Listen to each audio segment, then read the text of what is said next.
विकसित भारत बनाने के लक्ष्य की पूर्ति के एक शुभारंभ के रूप में देखा है।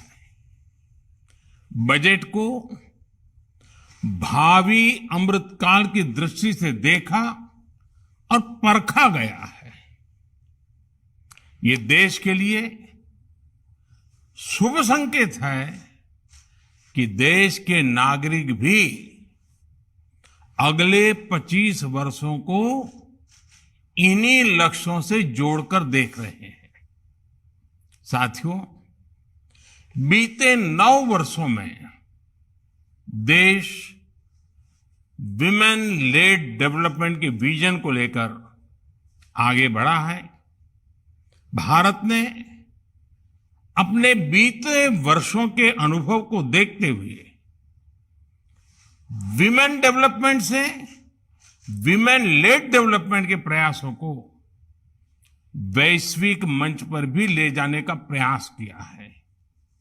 इस बार भारत की अध्यक्षता में हो रही G20 की बैठकों में भी ये विषय प्रमुखता से छाया हुआ है। इस वर्ष का बजट भी विमेन लेड डेवलपमेंट के इन प्रयासों को नई गति देगा और इसमें आप सभी की बहुत बड़ी भूमिका है। मैं इस बजट वेबिनार में आप सभी का स्वागत करता हूं। साथियों, नारी शक्ति की संकल्प शक्ति, इच्छा शक्ति, उनकी कल्पना शक्ति, उनकी निर्णय शक्ति, त्वरित फैसले लेने का उनका सामर्थ्य निर्धारित लक्ष्यों को प्राप्त करने के लिए उनकी तपस्या, उनके परिश्रम की पराकाष्ठा, ये हमारी मातृशक्ति की पहचान है। ये एक प्रतिबिंब है। जब हम विमेन लेड डेवलपमेंट कहते हैं तब उसका आधार यही शक्तियां हैं।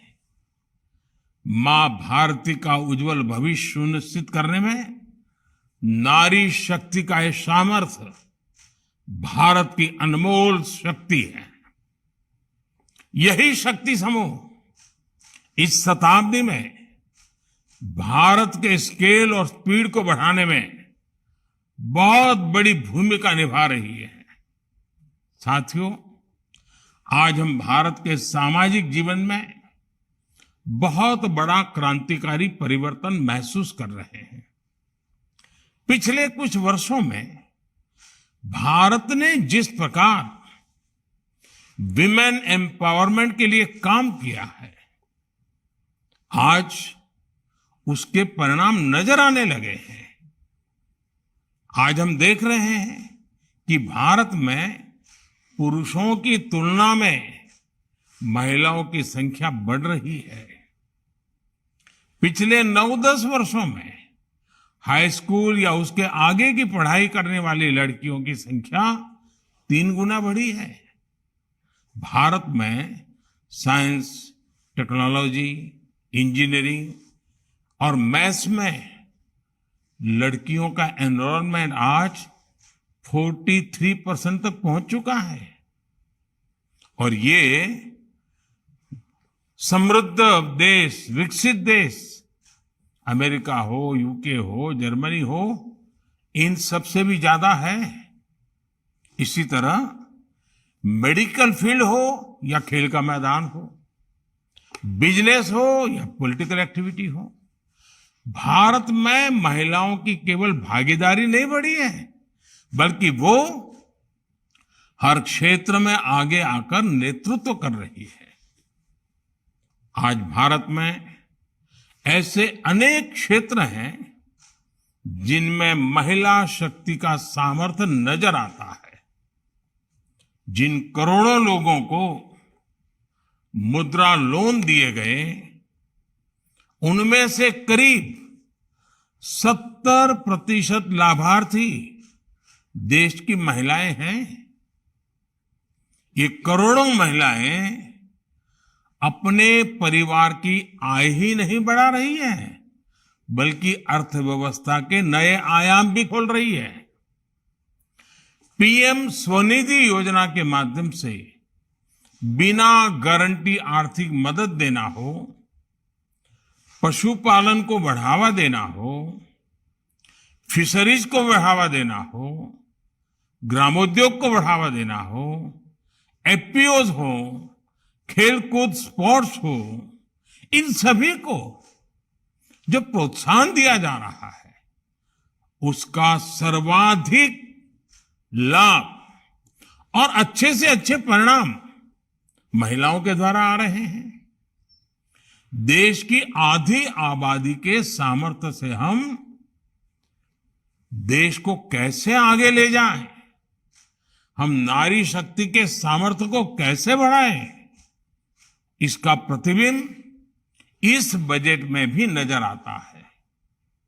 महिला सम्मान सेविंग सर्टिफिकेट स्कीम, इसके तहत महिलाओं को 7.5% इंटरेस्ट रेट दिया जाएगा। इस बार के बजट में पीएम आवास योजना के लिए करीब 80,000 करोड़ रुपए रखे गए हैं। ये राशि देश की लाखों महिलाओं के लिए घर बनाने में काम आएगी। भारत में बीते वर्षों में पीएम आवास योजना के जो 3 करोड़ से अधिक घर बने हैं, उनमें से अधिकांश महिलाओं के ही नाम है। आप कल्पना कर सकते हैं, वो भी एक जमाना था जब महिलाओं के लिए न तो कभी खेत उनके नाम होते थे, न खलिहान उनके नाम होते थे, न दुकान होती थी, न घर होते थे। आज इस व्यवस्था से उन्हें कितना बड़ा सपोर्ट मिला है। पीएम आवास ने महिलाओं को घटते आर्थिक फैसलों में एक नई आवाज दी है। साथियों, इस बार के बजट में नए यूनिकॉर्न्स बनाने के लिए, अब हम स्टार्टअप की दुनिया में तो यूनिकॉर्न सुनते हैं, लेकिन क्या सेल्फ हेल्प ग्रुप में भी ये संभव है क्या? ये बजट उस सपने को पूरा करने के लिए सपोर्ट करने वाली घोषणा लेकर के आया है। देश के इस विजन में कितना स्कोप है, ये आप बीते वर्षों की ग्रोथ स्टोरी में देख सकते हैं। आज देश में 5 में से 1 नॉन फार्म बिजनेस महिलाएं संभाल रही हैं। बीते 9 वर्षों में 7 करोड़ से ज्यादा महिलाएं सेल्फ हेल्प ग्रुप में शामिल हुई हैं और वो अलग अलग क्षेत्रों में काम कर रही हैं। ये करोड़ों महिलाएं कितना वैल्यू क्रिएशन कर रही हैं, और इसका अंदाज आपको इनकी कैपिटल रिक्वायरमेंट से भी लगा सकते हैं। 9 वर्षों में इन सेल्फ हेल्प ग्रुप्स ने 6.25 लाख करोड़ रुपए का लोन लिया है। ये महिलाएं केवल छोटी एंटरप्रेन्योर ही नहीं है, बल्कि एक ग्राउंड पर सक्षम रिसोर्स पर्सन का काम भी कर रही है। बैंक सखी, कृषि सखी, पशु सखी के रूप में ये महिलाएं गांव में विकास के नए आयाम बना रही हैं। साथियों, सहकारिता क्षेत्र, उसमें भी महिलाओं की हमेशा बड़ी भूमिका रही है। आज कोऑपरेटिव सेक्टर में आमूलचूल बदलाव हो रहा है। आने वाले वर्षों में 2 लाख से ज्यादा मल्टीपर्पज कोऑपरेटिव, डेयरी कोऑपरेटिव और फिशरीज कोऑपरेटिव बनाए जाने वाले हैं। 1 करोड़ किसानों को नेचुरल फार्मिंग से, प्राकृतिक खेती से जोड़ने का लक्ष्य रखा गया है।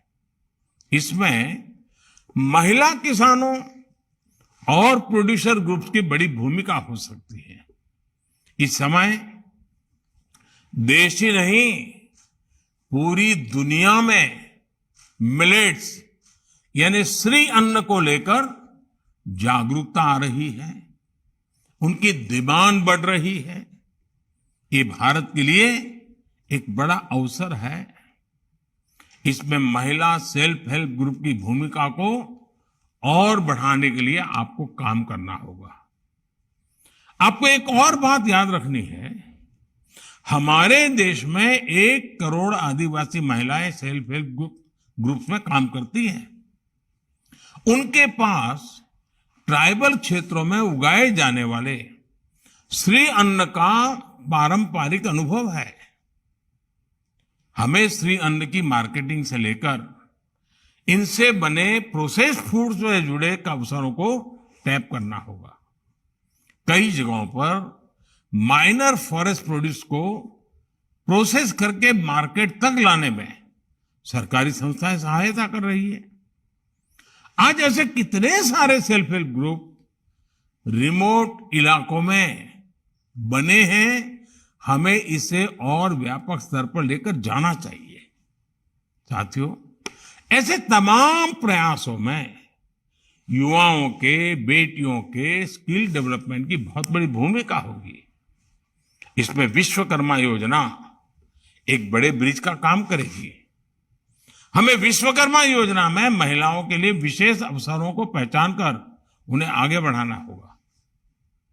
जेम पोर्टल और ई कॉमर्स भी महिलाओं के व्यवसाय को विस्तार देने का बड़ा माध्यम बन रहे हैं। आज नई टेक्नोलॉजी का फायदा हर सेक्टर ले रहा है। हमें सेल्फ हेल्प ग्रुप्स को दी जाने वाले ट्रेनिंग में ज्यादा से ज्यादा नई टेक्नोलॉजी के प्रयोग पर बल देना चाहिए। साथियों, देश आज सबका साथ, सबका विकास, सबका विश्वास और सबका प्रयास की भावना के साथ आगे बढ़ रहा है। जब हमारी बेटियां सेना में जाकर देश की सुरक्षा करती दिखाई देती हैं, राफेल उड़ाती दिखाई देती हैं, तो उनसे जुड़ी सोच भी बदलती है। जब महिलाएं एंटरप्रेन्योर्स बनती हैं, फैसले लेती हैं, रिस्क लेती हैं, तो उनसे जुड़ी सोच भी बदलती है। अभी कुछ दिन पहले ही नागालैंड में पहली बार 2 महिलाएं विधायक बनी हैं, उनमें से एक को मंत्री भी बनाया गया है। महिलाओं का सम्मान बढ़ाकर, समानता का भाव बढ़ाकर ही भारत तेजी से आगे बढ़ सकता है। मैं आप सभी से आह्वान करूंगा, आप सभी महिलाओं, बहनों, बेटियों के सामने आने वाली हर रुकावट को दूर करने के संकल्प के साथ आगे बढ़े। साथियों, 8 मार्च को महिला दिवस राष्ट्रपति द्रौपदी मुर्मू जी ने महिला सशक्तिकरण, उस पर एक बहुत ही भावुक आर्टिकल लिखा है। इस लेख का अंत राष्ट्रपति मुर्मू जी ने जिस भावना से किया है, वो सभी को समझनी चाहिए। मैं इस लेख से उन्हीं को कोट कर रहा हूं। उन्होंने कहा है, हम सबकी बल्कि प्रत्येक व्यक्ति की जिम्मेदारी है कि इस प्रगति को तेज गति प्रदान की जाए। इसलिए आज मैं आप सबसे, प्रत्येक व्यक्ति से, अपने परिवार, आस पड़ोस अथवा कार्यस्थल में एक बदलाव लाने के लिए स्वयं को समर्पित करने का आग्रह करना चाहती हूं।